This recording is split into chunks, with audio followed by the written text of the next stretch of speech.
تھوڑا سا بتائیں جب آپ ان کو پکڑتے ہیں لوگوں کو, کوئی اگر ہم ایک کیس کی اگر ایک ایگزامپل لیں, so what's the process. So let's say آپ کے پاس ایک خبر آئی کہ جی گاڑی چوری ہوئی. ایک تو یہ کہ ون آف کیسز ہے نا, لوگ آتے ہوں گے. جب آپ گینگس کے اندر موو کرتے ہیں آپ لوگ, so what's like how do you guys operate, what's the process basically? سب سے پہلے تو اس میں یہ ہوتا ہے کہ جو اب ہمارے اسپیشلائز یونٹ بن گئے نا, جو کہ ہمیشہ سے بات ہوتی ہے کہ specialize units are very important. اس کی ریزن یہ ہوتی ہے کہ اسپیشلائز یونٹ کیس کو بائیفرکیٹ کر رہے ہوتے ہیں موڈس کے اوپر کہ how is this being done. تو فار ایگزامپل جب ہماری گاڑی چوری ہوتی تھی یا کوئی بندہ اغوا ہوتا تھا تو اس کے پیٹرن آف کرائم سے ہمیں سمجھ آ جاتی تھی کہ وچ گینگ از ڈوئنگ دس. چھوٹی گاڑی جا رہی ہے, کون لے کے گیا ہوگا, اس جگہ سے گئی ہے, یہ اس طرح کون آپریٹ کرتا ہے. تو آپ ان گینگس کا موڈ جو ہے نا وہ آئیڈینٹیفائی کر لیتے ہیں. گینگز ہوتے کس طرح ہیں, مطلب اگر آپ لیٹس سے, بیکاز آپ لوگوں کے پاس تو ڈیٹا بیس بیک اینڈ بھی کافی زیادہ, یا جو لوگ 20 سال سے اسی چیز کو دیکھ رہے ہیں, مطلب یہ پورا what I'm trying to understand is like what is this ecosystem, like ecosystem کو اگر آپ بتائیں. اس کا جو ایکو سسٹم ہے نا اٹ از ویری ڈائنامک اور یہ کانسٹنٹلی چینج ہو رہا ہوتا ہے. جو بندہ ایک کرمنل ہے اس کو آپ نے جیل میں بھیج دیا ہے, دیر از نو ریہیب پروسیس نا. وہ جب باہر آیا تو آپ نے اگر شاوشینک ریڈیمپشن دیکھی ہو, اس میں کیا بات ہوتی تھی اتنے سال پہلے, اس میں یہی بات ہوتی ہے کہ جو بندہ جیل سے باہر آتا ہے وہ کیا کرے, نہ اس کا گھر, نہ گھاٹ, نہ دوست, نہ احباب, نہ پیسہ. جیل میں تو کھانا بھی مل جاتا ہے, سونے کی بھی جگہ ہے, باہر نکل کے کہاں جائے. تو جو آپ کا کرمنل جس وقت باہر نکلتا ہے آپ کی جیل سے ایک سزا کاٹنے کے بعد, وہ ہے تو وہیں کا وہیں, وہ کیا کرے.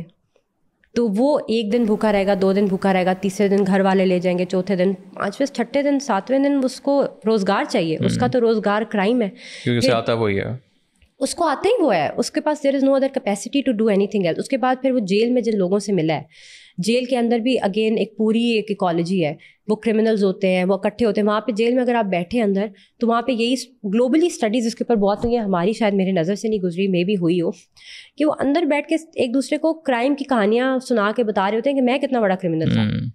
ٹھیک ہے, نئے نئے آئیڈیاز ڈسکس کر رہے ہوتے ہیں. ہمارے تھانوں میں اکثر ہمارے پرانے تفتیشی بات کرتے ہیں کہ جیل ایک یونیورسٹی ہے.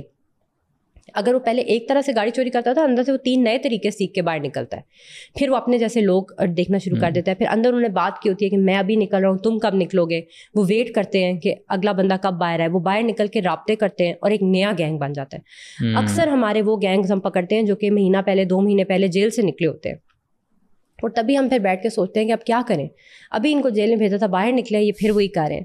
لیکن مسئلہ پھر وہی ہے, اگر آپ اس کو باہر سے بیٹھ کے سوچیں, جیسے میں ٹریفک میں ہوں نا, میں اکثر سوچتی رہتی ہوں کہ کیا معاملہ تھا نا وہ. تو وہ یہی تھا کہ دیر is know rehab. So that's like you feel like that's the bigger problem.